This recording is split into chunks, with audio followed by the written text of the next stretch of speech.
How's everyone this morning? This is a bit like writing the book all over again, you know. The section we've come to now about the forces of darkness turned out to be very interesting, you know, because I think all of us, we've kind of discounted it. We always look at the light and don't look at the dark side. And we remember the quotation that says, you know, that evil really doesn't exist, just the absence of good, and kind of discounted on that basis. But I found these marvelous quotations of the Guardian said we have to be fully aware, you know, we're not ignorant and stupid. We have to look at these forces of darkness, and we have to consciously try to rid ourselves of the influence of them in our own lives, so that we can then assist others to escape from them in the future. And that they're very real. In the absence of light, they are everything.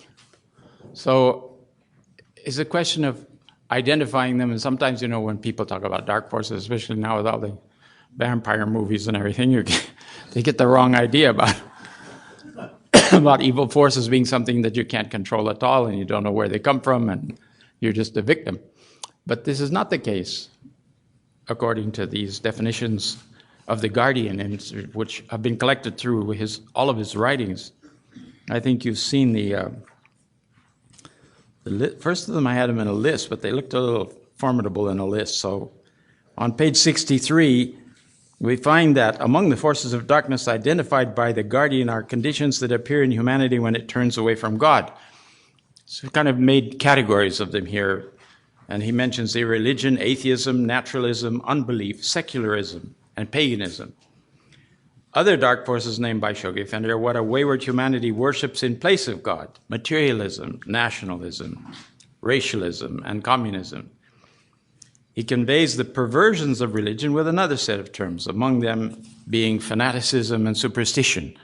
Still other dark forces are the consequences of humanity's losing the moral compass provided by living religion. These include prejudice, corruption, immorality, moral laxity, widespread lawlessness. Dark forces, he likewise states, include elements which accelerate the decline of humanity's fortunes, such as violence, disorder, rebellion, revolt, anarchy, disunity, inharmony, separation, schism, disintegration, hatred, suspicion, despair, reaction, and decay. These are the dark forces, whether they are expressed individually in our lives or collectively in the cultures and societies that surround us. They mislead us and keep us from turning to the world of God. Then in contrast to these, lest they hardly need mentioning, but it's good for us to review them, we have the forces of light. And these include forces that derive directly from authentic religions, such as justice, trustworthiness, compassion, faith, interdependence, universality, insight, godliness, wisdom, rectitude, holiness, and peace. And along with these come the ones that are so closely related to our connection with God, such as love, unity, harmony, purity, consideration, courage, courtesy, and humility.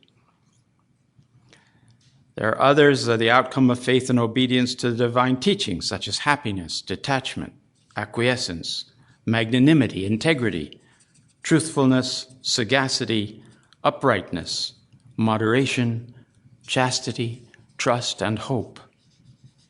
Yet others are the conditions that will heal the world. In the broader sense, reconciliation, pacification, integration, orderliness, fellowship, nonviolence, and freedom for prejudice. These are just, of course, a partial list. You'll be able to compile your own as you think about them, and surely you should think about them. Then it comes down to the one that's mentioned most by the Guardian in his writings, is irreligion and materialism. He says that materialism is the greatest enemy of the faith. We've got lots of enemies, but he says materialism is the greatest enemy of the faith. Why is that? Because it invades the human soul and destroys and kills any desire for spirituality, making it seem irrelevant, unimportant, nothing that can really help us in our life in this society we live in. This is another emphasis that you'll find over and over in the writings of the Guardians. The cultural tendencies, the milieu in which we've grown up and developed, we've absorbed from those around us, from our schooling, from the magazine culture that we live in. Shoghi Effendi went on and on about this magazine culture. He says that nothing's treated except superficially. Books and things, okay, they goes into depth, and there's thoughtfulness, there's intelligence, and so on. But most of the magazines are just quick overview and very focused on pleasures and so on. How to perceive how much these things have influenced us in the way we think and the way we react is the challenge that we have to face. And there's quite a bit in the book about that. I can't go into it too much at length, but Shoghi Effendi certainly in his quotations, in the quotations that we've cited here, and talks about this.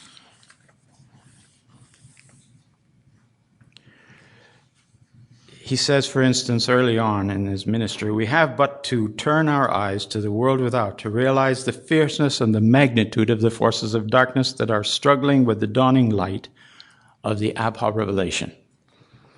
Nations, though exhausted and disillusioned, have seemingly begun to cherish anew the spirit of revenge, of domination and strife. Peoples convulsed by economic upheavals are slowly drifting into two great opposing camps, because this was before the Great Cold War, with all their menace of social chaos, class hatreds, and worldwide ruin. Races alienated more than ever before are filled with mistrust, humiliation, and fear, and seem to prepare themselves afresh for a fresh and fateful encounter. Creeds and religions caught in this whirlpool of conflict and passion appear to gaze with impotence and despair at this spectacle of unceasing turmoil.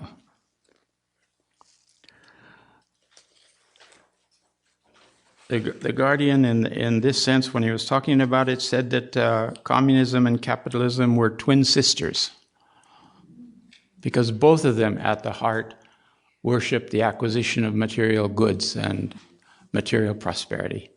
And somehow we have to rid ourselves of that and put another set of values in their place.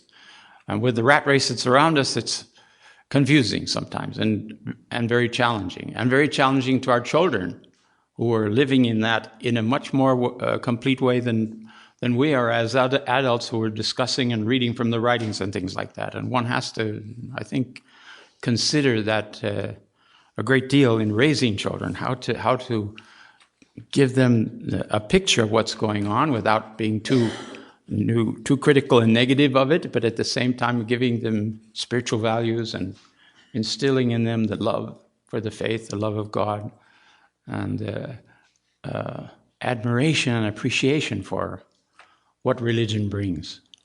And that requires us to go back really and look again, if irreligion is the problem, what is religion?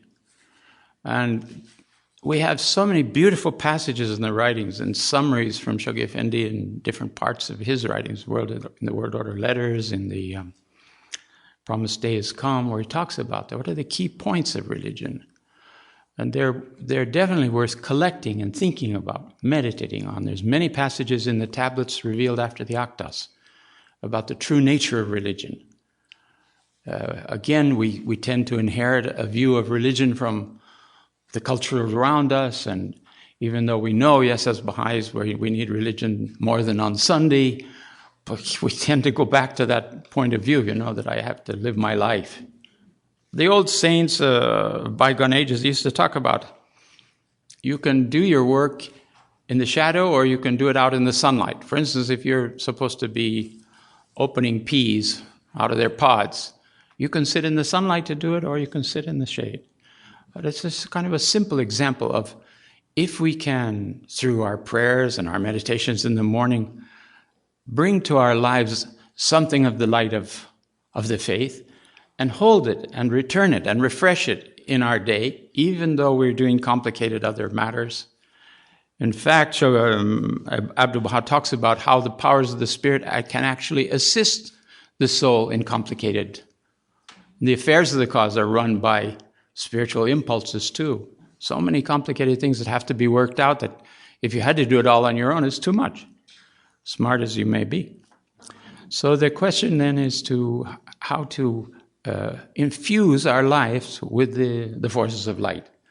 And of course, that's the thing that makes us appealing. That's the thing that makes us magnetic in character, that attracts the hearts of waiting souls to us. Well, this is our big task. I mean, we can see how many people that we talk to and we touch don't react to the faith in the way we would hope they would. But there are a percentage of waiting souls, and I think that the number of those is increasing in the world because of the chaos around us and the suffering that people are encountering. And so, in our lives, when it says we want to defeat these forces of darkness, we want to think about teaching, we want to think about reaching receptive souls with the cause. It's a shortcut if we pray in the morning. Mr. Sears used to say this a lot. He says, if we pray in the morning, God help me to find waiting souls in the course of the day, in the course of my normal activities. And then give me the good grace to recognize which ones are the waiting souls, because, God puts us in the way of people, and I don't know, we doubt. Shoghi Effendi says we should never try to decide ourselves how receptive people are going to be to the faith. That they oftentimes surprise us, that people who we think aren't ready actually are ready and respond in ways that we didn't expect. So our task is, of course, propagating these forces of light, carrying them forward. And Shoghi Effendi talks about how we have to purge out of ourselves the influence of the forces of darkness before we can manage it to do the job with someone else and with the masses around us. So this is our challenge, is to examine ourselves, to see the degrees to which we find ourselves all unconsciously under the influence of a false world picture, of a false vision of what life is for, of how we measure the values of what we do with our time and our energies, all these things that it really comes down to what Baha'u'llah says, to bring thyself to account each day.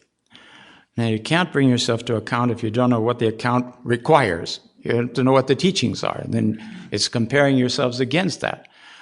And the Bab says that we should do this morning and evening. And he says, if you find that you've been assisted to do something that is good pleasure to God, then you praise God for that, and you thank Him for having fortified you and strengthened you to be able to do such a thing.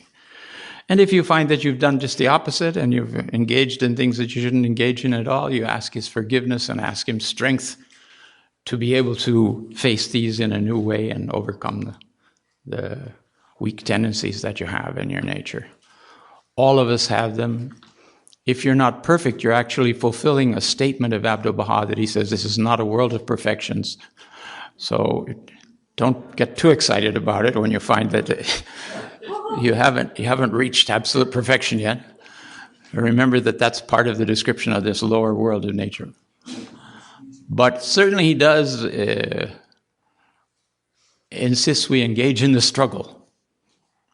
And struggle means sometimes you'll fall down, and sometimes, it's like in the movies, the hero goes in the fight, he always is losing for a while, and then he gradually comes up. And I think that's kind of like the Baha'i picture too, you feel like you're never going to get out of the influence of some things, and yet they gradually subside. Dr. Getzinger was talking to Abdu'l-Baha in the Holy Land about this one time. And Abdu'l-Baha said that God sends the tests that we need to us. And he said, we fail them. And then we think we can face them ourselves, and we try to resolve them, we try to change. And they come back again, and we see that we failed. Until finally we're so miserable in our failure that we fall at his feet and we supplicate and beg him, I now see I cannot defeat these things, these shortcomings I have, that only you can lift them from me. Please, I beg you, lift you. When you get to that really sincere point where you use the power of the prayers and you use the power of leaning on him, he lifts them from you. Then Abdu'l-Baha says he sends the same test again, and you pass it, and you realize it's overcome. And you didn't make a big effort, except in those prayers and in the sincerity of your approach to him, to overcome that. Like the peeling, like the surface of an onion, you get rid of one thing, and there's the next major challenge that you usually know what they are. In fact, usually the major challenge is the one we don't want to deal with. I think, oh God, I'll get to that, but just give me a little bit of space for that one. It's a hard thing to detach myself of this particular issue.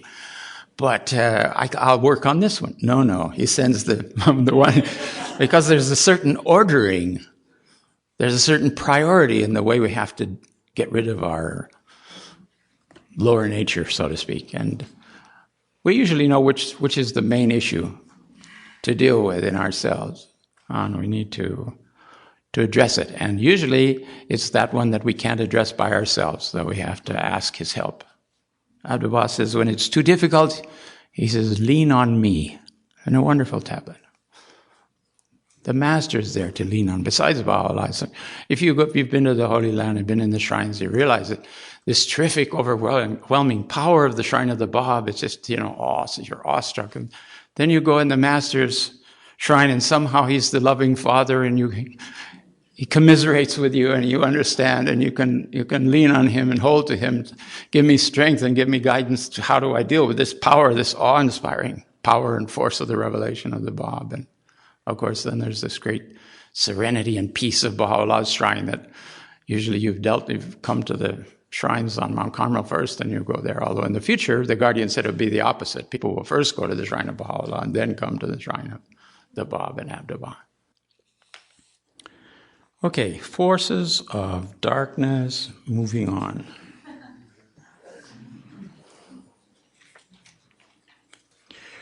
How do we rid ourselves? How do we even understand the inherited cultural outlooks that are derived from the darkness around us?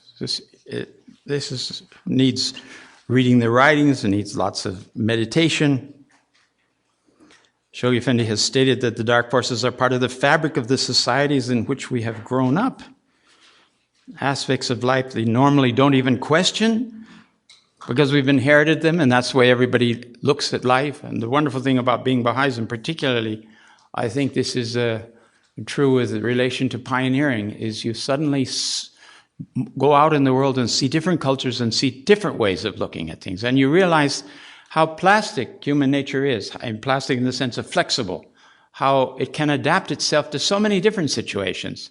And what we thought was the human condition isn't the human condition. It was our local California condition, or whatever it happens to be, Hollywood, as where I came from. Gradually, it gets home to you that there are certain things that you thought were permanent values that don't have anything to do with permanence at all. And that's the kind of sifting that we need to do. I like to think that we start off in a kind of a murk, an inherited murk in our consciousness. And through the salts, through the minerals of the words of God, that murk gradually gets clarified. And finally it crystallizes in such a way that it becomes both the reflector and the refractor of light, of the light of the revelation. This is now a stage that I think we can see mentioned in the writings, that the soul rises up to see with the eye of God and hear with his ear. And surely this must mean that seeing the world in the way that Baha'u'llah indicates we should see it. So central to that would be the hidden words. And Abdu'l-Baha calls on us to memorize the hidden words. And I think I mentioned earlier that he says if you manage to live one of those hidden words, you will have lived all of them. They're all connected with each other. And that's probably the greatest remedy for getting your eye changed or renovated, so to speak, so that you do see the way Baha'u'llah wants you to see.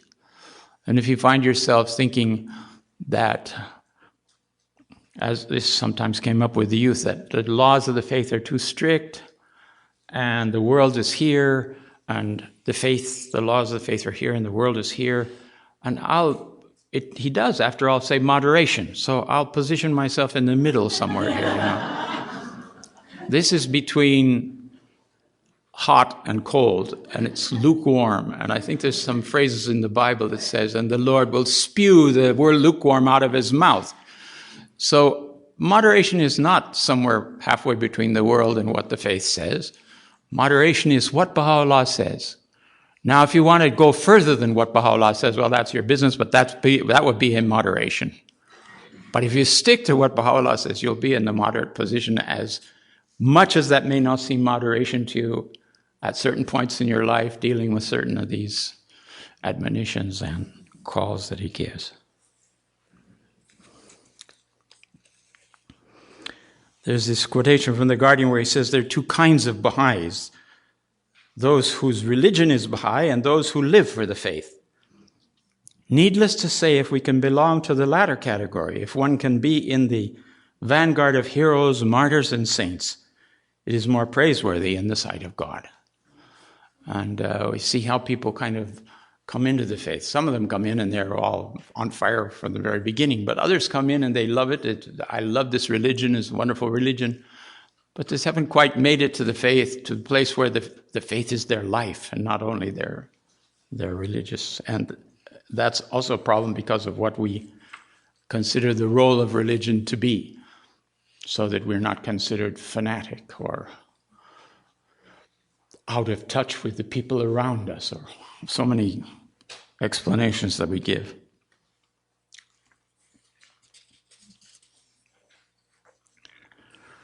In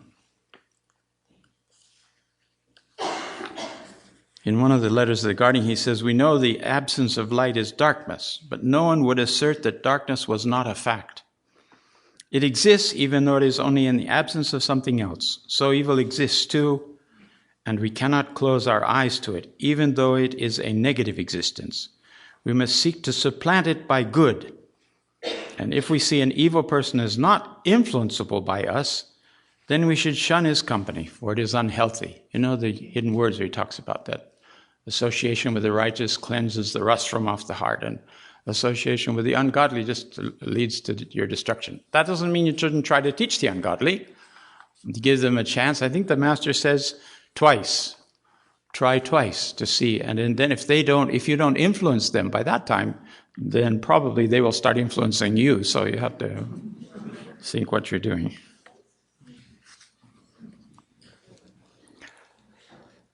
There are dark forces, he says, in the world today of despair and hatred and suspicion. The believers must, as the Master said, turn their backs on these and their faces to him, confident of his help and protection. And of course, we have the prayers and we pray for all these things. Again, the Guardian said in 1952, "We've been told over and over again in the teachings that the forces of darkness attack Baha'is. And it is these forces which are seeking to disrupt your national body." He doesn't say which national body. I mean, he does, but it's not in the compilation. "It is more important than individual feelings or side-taking." Now, you could substitute very well for this your local body as well as your national body. "It is the disruptive, dark, evil powers let loose in the world through the godlessness of humanity that through the human weakness of Baha'is breaks forth into assemblies and often into communities and seeks to destroy the constructive things that the Baha'is are striving to accomplish." In another place, he says that we should beware lest we think or feel negatively about others. First time I read that, I thought, what? How is that possible? Okay, I don't talk negatively except under great precaution about others. I mean, people who, I know and I know they understand the difficulties of this other person. But to not think or feel negatively, he says, lest through that action, you allow dark forces into your soul. Well, that gets frightening, really. How much time we would save if we didn't go on in our heads about how bad so-and-so is or how I've been offended by such and such. We just waste a terrific amount of energy on those things. And if those are the sources of darkening our spirit, how much more we want to avoid it. There's a few of these passages so important. The believers, he says, to better understand their own internal condition, should realize that the forces of darkness in the world are so prevalent and strong that their morbid and turbulent influence is felt by all. They should therefore consciously strive to be more loving, more united, more dedicated and prayerful than ever before, in order to fight against the atmosphere of present-day society, which is unloving, disunited, careless of right and wrong, and heedless of God. What a standard he's setting for us to arise, and how the mere intention, to have the intention to go in this direction, attracts confirmations, attracts blessings to us, and enables us to hold up the standard that God is asking of us.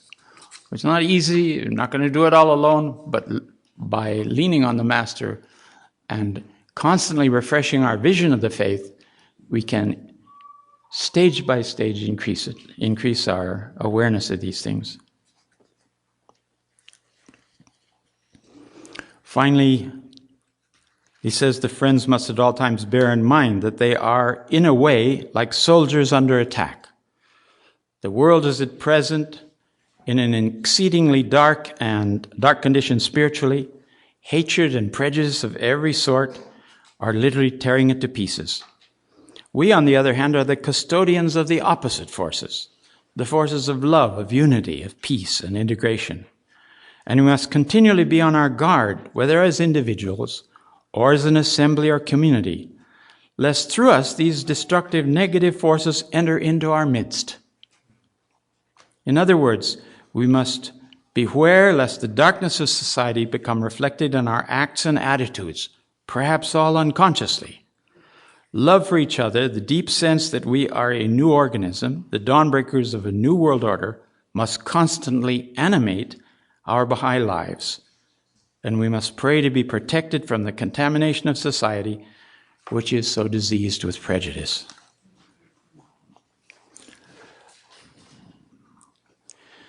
How to change our lives spiritually is a great challenge to us all, I think. Especially maybe we've been Baha'is for a long time and we're kind of settled into the way we are as Baha'is. The last 10 years since 95, with the various directives coming from the Universal House of Justice about activities in Baha'i communities and where our focus should be, I think is uprooted a lot of old concepts in the Baha'is, and some of the Baha'is have kind of gone quiet and said, well, I can't struggle with this, I can't figure it out, I can't struggle with it. Others have gone forward with it. New ones have become zealous to the point of injuring the rest of us. So it's all a part of a process, but it makes us have to re-examine, and we should study very carefully the words of the House of Justice in its messages and its letters. These were crafted under the inspiration of the House of Justice in session, word by word, believe me, word by word, adjective by adjective. And the guidance is all there. And anything that's not there is not the guidance, wherever it comes from. So that's, I went back to, after being here in California and traveling around the States and met as a member of the House of Justice with it and talked about certain things I'd seen. And over and over, the House would say, that's not in the message of the House of Justice. I don't know where it's come from, but it's not in the message of the House of Justice. Tell the friends to cite the messages of the House of Justice. Study the messages of the House of Justice. So if you get agitated because someone, or even a member of some institution, tells you something that doesn't seem quite right to you, go back to the message of the House of Justice and you will be healed of the problem. You will understand. And then you can pray for patience to put up with the situation the way it is until it changes. So sometimes that happens to us too. We want to have our best energies ready to look for seeking souls, for waiting souls, and really that's the most important aspect of what we're doing. But we also want to increase the manpower available to do those things. And that's what this process is basically about. I must say we're impressed wherever we're going with the nature of devotional meetings. I used to talk to people about the faith and they say yes, and they say, oh, you do have meetings I can come to? Well, sometimes we have a fireside, a fireside, if they don't know what you're talking about, like campfires or something. Or we say, well, there is another, what's the feast? And it's a secret meeting, you're not allowed to come to that. It was a little bit too turned in on itself, and we talked about this in Haifa, how we have to make some core activities that will attract people on a regular basis, that they'll feel free, that the community of interest will feel free to mix with the Baha'is in a way until some of them need time to identify with the cause. It's too sudden just bringing them to a 19-day feast. So they have all these other options now. And so many Baha'i parents have been, or non-Baha'i parents have been attracted through the children's classes. Through the children tell each other and they want to go to the classes, the parents say yes, and then they see the changes starting to take place in their children and want to know what the source of that is, the influence of that is. Now we saw that all in Latin America, Marilyn and I, when we were there serving, how important it was. The consolidation of masses oftentimes was very dependent on children's classes. People are all interested that their kids can somehow be better than they are and understand things. And so that becomes an important element, an important core activity. The devotionals everywhere are very flexible in character. And some of them are actually firesides dressed up as devotionals. But that happened for a while until the House put a line in where it says that firesides are certainly acceptable activity, because we've been told they weren't for a while. And that seemed to contradict the Guardian, and people were terribly confused. So those things have resolved themselves, I think, and surely the form of the devotional quasi-fireside method, where people ask about the faith after the prayers and get into discussions about the teachings, gradually leads them to the cause, and is a natural source for the institute process. And for new people, oftentimes sitting quietly reflecting on these passages of the Ruhi books is a way of calming them down after the life that they've been leaving. Particularly this first book that talks about prayer and about life after death seems to connect universally with the spirit of the people that are coming to think. And nobody claims that the Ruhi books are perfect, but they do fulfill a role in this transitional period that we're in, and I don't know for how long. And there's going to be more of them. And as the series progresses, they get I think they get meatier and heavier in their content. More texts are quoted and so on. But as I was saying previously, to study the writings is something that is not fulfilled just by the Ruhi course. You have to go to the writings, the original writings themselves, and progressively, painstakingly, as the Guardian says, knowing most of our proclivities, painstakingly absorb and study and pay attention to these things. Now see what other points I should cover here.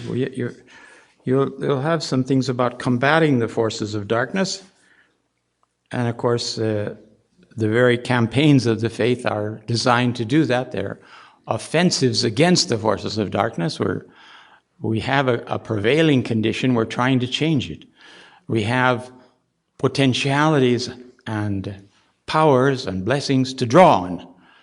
We have to become skilled at drawing on them, applying them, attracting, again, the waiting and ready elements in society, and knowing that they're there, trusting that they're there, and find them.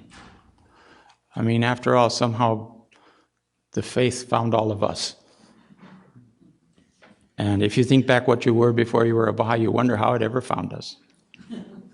Well, some of you are Baha'i Zadehs, but even that's not any guarantee of anything. Being born in a Baha'i family is sometimes more challenge. I used to have to talk to the youth in Haifa about that. There's a point where you have to make the faith your own. And there's a point at which you will see, or may see, that your parents' view of the cause is also colored and tainted by the cultural heritage that they come from and by the nature of society around us, and that you have to transcend that somehow. Your parents are thinking, if you're Baha'is just like we are, you'll be fine. But the youth now, sometimes they have a new vision, and they startle us with challenges that they give us about our own lives and about our own attitudes. Part of the process. There was another quotation I wanted to share with you.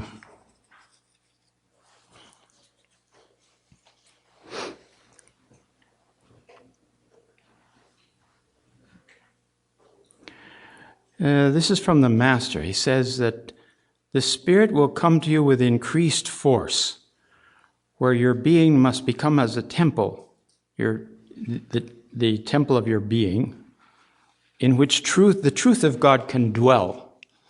We need to incarnate the Word of God, the truth of God in our beings. The knowledge of God riseth in the heart like the sun, he says, and it will cast an immortal light. He also compares it, he said, this spirit at first resembles a rivulet, and the earth, when the earth fills the soul. And gradually, as this terrestrial torrent of water rushes through with its living water, it frees the heart from the influence of the earth around it. In another lovely example, he says that if the earth of one's being moves behind the moon of earthly desires, of lower desires, then the sunlight is eclipsed from the face of the earth. He says you have to move out behind the influence. And of course, it's very seldom that the heart, the earth of our being is behind the moon, but we realize that it can pass out quite quickly again. But sometimes we have those moments of eclipse, and we have to transcend those. He says the fruits of the tree of human life are the love of God, magnetic spiritual susceptibilities, heavenly illumination, the knowledge of God, praiseworthy attributes, good morals, and conduct. None, he says, will obtain this great favor, save he who cuts himself from this world, being attracted by the love of God, who is dead to the desires and appetites of self, sincere to God in all things, and meek, humble, imploring, pleading, and lowly before God. The formulas are quite clear. So he's telling us that unless we cut ourselves from the world and become attracted by the love of God, there's no way to free ourselves from the world.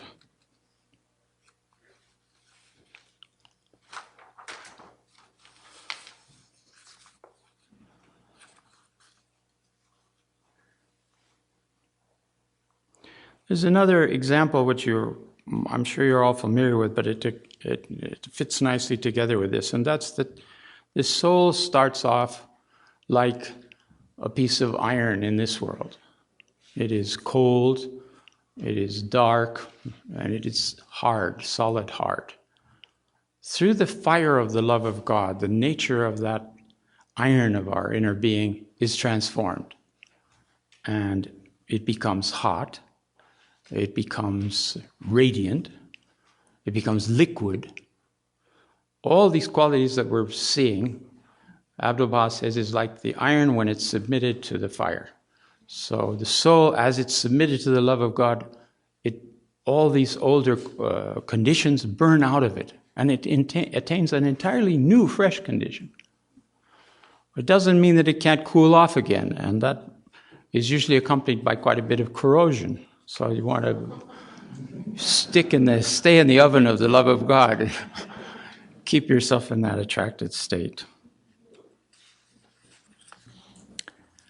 The quotations that you have to read in the breakout session, I think it would be a good way to focus on a more thorough understanding of these forces of darkness, and also on how to combat them. And I think I'll leave you at this point to go on with those breakout studies, and we'll see you again at closing session later in the morning. Thank you very much.